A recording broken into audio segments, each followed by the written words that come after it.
আসসালামু আলাইকুম। Hello guys, আরব country Saudi আরব। দেখেন এখন রাত্র বাজে 7টা। ধুমধারাক্কা আমাদের এলাকায় বৃষ্টি হচ্ছে। আল কাসিম শহরে ধুমধারাক্কা বৃষ্টি হচ্ছে। বৃষ্টি শুধু সাউন্ড হবে,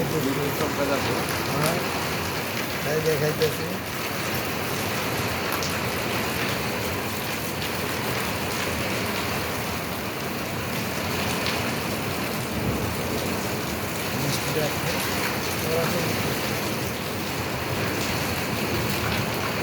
চা কানাকা বৃষ্টি দিচ্ছে আল্লাহ।